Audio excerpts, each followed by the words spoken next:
Nikolaus Matiko. Atafuatiwa na Mheshimiwa Suleiman Kakoso, Mheshimiwa Zakaria Paul Aisai Andiandae. Asante na kushukuru Mheshimiwa Mwenyekiti kwa kuweza kunipatia nami fursa kuchangia kwenye wizara hii ya afya, wizara ambayo ni muhimu sana kwa uhai wa Tanzania, lakini zaidi kwa uchumi wa nchi yetu.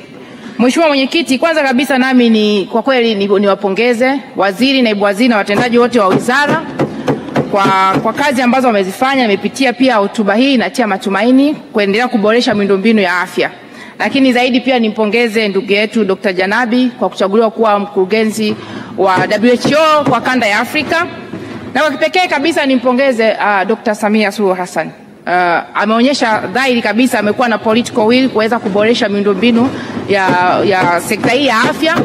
Tumeona na sote tunatambua kwamba kipindi chake hizo hospitali za kanda 9 takriban zimejengwa, hospitali za rufaa za mikoa takriban 28 ikiwemo hospitali yetu ya Mwalimu Nyerere Memorial kule Msoma Mara, ambayo kwa kweli tangia tukiwa bunge la 10 mwenyekiti wetu akiwa Mheshimiwa Wasira hapa tumekuwa tukiomba hiyo hospitali iweze kujengwa. Kipindi hicho kiitwa Kwangwa. Sasa kwa kipindi hichi imeweza kujengwa na inaendelea kukamilika. Kwa ni pongezi kubwa sana tunatoa, lakini zaidi kuboresha miundombinu ambayo imepelekea hata kuweza kuboresha zaidi huduma ya afya ya uzazi na kupunguza vifo vya kina mama wajawazito kutoka 556 mpaka leo tunaongea ni 104 kwa vifo hai 100,000. Ni jambo kubwa, ni step kubwa ambayo imepigwa, na tunatamani sana huko mbeleni tuwe na 0 cases za mama wajawazito ambao kwa wakati wakijifungua nafariki. Na kwa kupitia hii tumeona mpaka taasisi za kimataifa, kwa mfano taasisi ya Gates Foundation iliweza kumpa hiyo the Global Goalkeepers Award. Kwa hiyo nampongeza sana kwa hili. Mheshimiwa Mwenyekiti, hospitali yetu ya Mwalimu Nyerere Memorial ya rufaa ya Mara tunashukuru, lakini bado haijakamilika kwa asilimia 100. Inahitaji takriban bilioni 18. Sasa hivi tumepata bilioni 4 tu kuweza kukamilika. Lakini kuna wakandarasi ambao wamestop. Kuna mkandarasi wa umeme wa TAMESA, mkandarasi wa lifti, mkandarasi wa kutoka chuo kikuu cha ardhi, wale wamesimama kazi. Tunahitaji fedha ziende hiyo hospitali iweze kuweza kuwekewa vifaa kwa ukamilifu.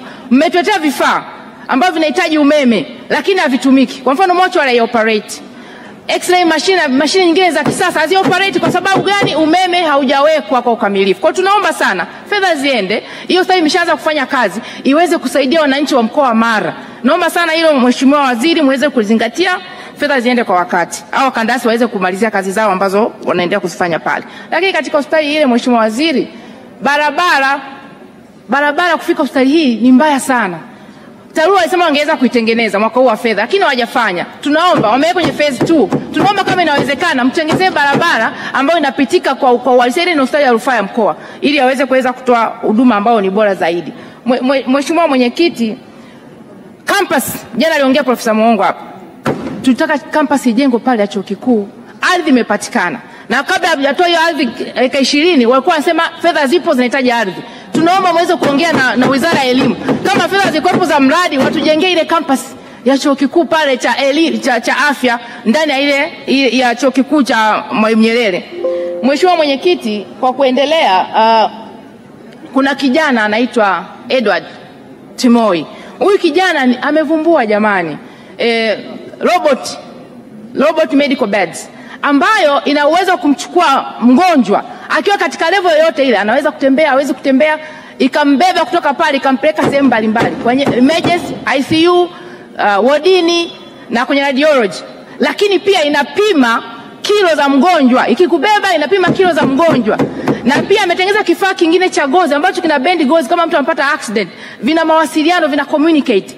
Sasa huyu kijana amewatafuteni, hebu mwezesheni. Kitanda kimoja kina cost almost 16 million. Ametafutwa na watu wa nje ili aweze kuwapa code. Nao wamefika bili mpaka milioni 200 aweze kuwapa huo ujuzi. Wamchukua mpeleke nje wakae naye miaka 3. Tusipomchukua tukamtumia sisi kama Watanzania kama wizara, akishaenda nje tutaishia sasa sisi kuimport hizo vitanda kwa bei ghali zaidi. Mtafuteni, ameshawafikia. Mimi niliona presentation yake akifanya kule Iringa kwenye kongamano la kisayansi kwa wauguzi. Na anasema kufanya hivyo atasaidia wauguzi wengi. Amesema afanya tafiti, Wauguzi wengi wanasema wanalalamika migongo kwa sababu wanafanya pushing ile. Sasa hii robot itasaidia na itasave time ya wauguzi ambao wanaspendi pale. Na mbaya zaidi au nzuri zaidi, ile robot anasema ina memorize. Inaweza kumkumbusha hata muuguzi kwamba ni muda gani mgonjwa atakiwa kupewa dawa. Inampunguzia muuguzi majukumu mengi, anabaki tu na ile patient operation care kawaida. Unajua nitamfanya hivi, lakini mengine mengi robot hii imeshachukua. Hichi kitana cha robot tuwaenzi hao Tanzania, watu wa Tanzania ambao kuja na hii uvumbuzi tuweze kuendeleza, na serikali mnaichukua hiyo sasa, inakuwa ni nyie mnaweza tamkao mnauza hata nchi zingine za nje vitanda kama hivi. Naomba sana mlizingatie hilo. Mheshimiwa Mwenyekiti, nyingine ni sera ya afya ya taifa ya 2007 ambayo inasema inatoa huduma bure kwa mama wajawazito na watoto. Ni muhimu sana. Nimetaka kusema hapa dhamira ya mama Samia na serikali yake kuhakikisha tunakuwa na zero rate ya vifo vya mama na watoto. Na imani kwanza, serikali inatakiwa mfanye tafiti ya kina. Tunatambua kwamba kuna Tanzania wengine wana uwezo wa kuweza kujilipia hizo delivery kits, lakini kuna Tanzania wengine hawawezi kabisa kulipa hizo delivery kits. Fanyeni tafiti ya kina muweze kugundua, na mtambue kwamba hata maandiko matakatifu yanasema, nikirejea Mheshimiwa Mwenyekiti kwenye Mwanzo 1:28, Mungu akawabariki na kuambia, zaeni muongezeke mkaijaze nchi na kuimiliki. Sasa Tanzania tusigeuze sisi wamama wajawazito kama vile ni adhabu. Yaani leo nikipata ujauzito kama sina uwezo, sitaenda hospitalini, sina delivery kits, that means nitakaa nyumbani, nitajifungua sio salama na naweza nikapoteza maisha.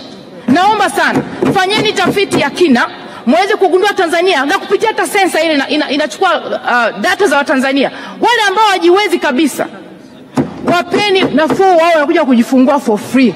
Kama vile kwenye umeme wamefanya, wa mjini unaunganishwa kwa 320, wa vijijini kwa 27. Fanyeni tafiti ya kina. Wale ambao wanajiweza waje na delivery kit, wale ambao hawajiwezi serikali iweze kutake care, tuweze kutafuta hela sehemu nyingine zote zile ambazo kuna imani ya ubadilifu wa fedha, ikaje kajazia hapo Tanzania wakaweza kuokoka na wakaijaza dunia, wakaijaza Tanzania. Anaweza kuwa mama amefariki na mtoto, labda anakuja kuwa rais wa Tanzania. Tuokoe maisha ya Watanzania. Kingine Mheshimiwa Mwenyekiti, nashukuru sana walikuja hao watu nitembelea mabanda pale, umetuletea Wizara ya Afya imeleta mabanda mbalimbali pale. Sasa katika kupita nikapata hichi kitabu, Mtindo wa Maisha na Magonjwa Yasiyoambukiza. Nimekisoma kwa muda mfupi tu jana usiku, baadhi ya maneno. Ni kitabu kizuri sana. Pamoja kwamba mnasema mnatoa elimu. Mkitoa elimu, sio wote kwanza wenye TV. Pili, sio wote wapo kwenye social media. Tatu, sio wote wanasoma magazeti. Nne, sio wote wanasikiza redio. Printing ya hichi kitabu tuhakikishe kila kaya napata. Kama kwenda tu save nchi yetu hiyo na watu wenye afya, namba 1, kila kaya iweze kupata hichi kitabu. Lakini haya magonjwa mkayaonyesha mengi, na mkasema tafiti ya mwaka 1987 ilionyesha katika watu hai 100 mtu mmoja alikuwa na kisukari na watu 5 walikuwa na shinikizo la damu.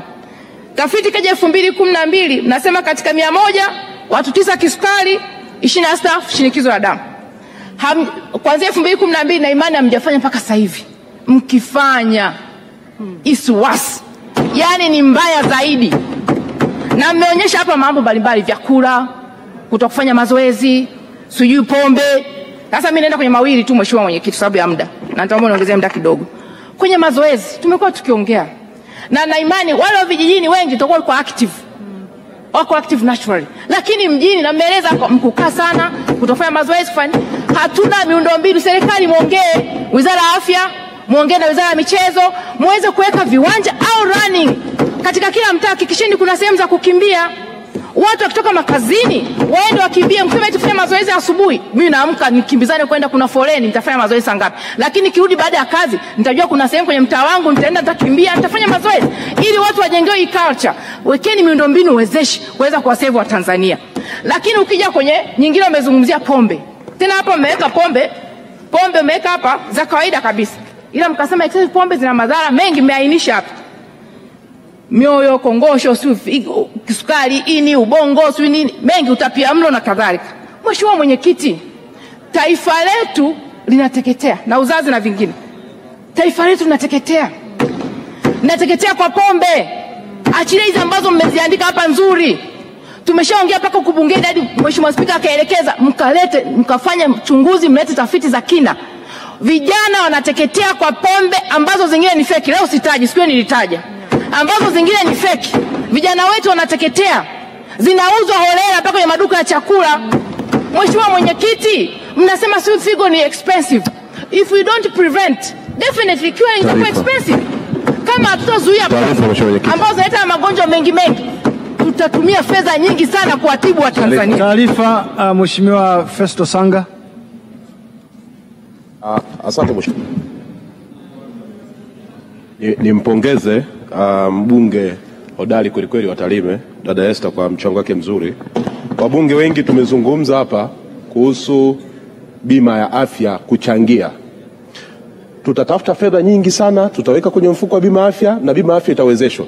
Lakini mzigo tunaoutengeneza utakaoenda kutumia hiyo hela kwenye bima afya unaotokana na magonjwa yasiyo kuambukiza, na kwenye ilani inaelekezwa ukurasa 62 ilani mpya, itakuwa ni changamoto kubwa sana kama wizara haitakuwa na mkakati wa kudhibiti pombe zinazoleta magonjwa ya figo, zinazoleta magonjwa tofauti, kwa sababu mzigo wote wa fedha unaopeleka kwenye bima afya utaenda kuisha kwenye magonjwa haya kama hatutadhibiti mapema.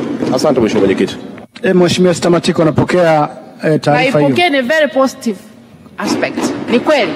Sasa hivi watu wajitibu. Ila tukija kuweka universal health coverage itakuwa ni bombshell. Kwa sababu tutakuwa tunatumia hela nyingi sana kutibu haya magonjwa. Kwa hiyo tukiwe to prevent, tuhakikishe tunadhibiti. Shirikiana na Wizara ya Viwanda na Biashara, fikieni mamlaka zingine zozote. Hizi pombe ziko mtaani, haziuzwi hata kwenye mastokist ambao wanatakiwa kuuza pombe. Zinauzwa kwenye maduka ya vyakula. Tunaua Watanzania, unakuta mtu anakunywa pombe, tunazika sana, labda Nyamziki. Mtu anakunywa pombe, tena sio kupaka kwa figo. Mwingine anakufa tu kwa sababu anakunywa. Mtu ameshikilia energy drink, sio energy drink that one. Boda wengine sio energy drink ile. Vijana wanakufa. Wengine wanakula hawali, wanakufa. Taifa linateketea. Tuwasave.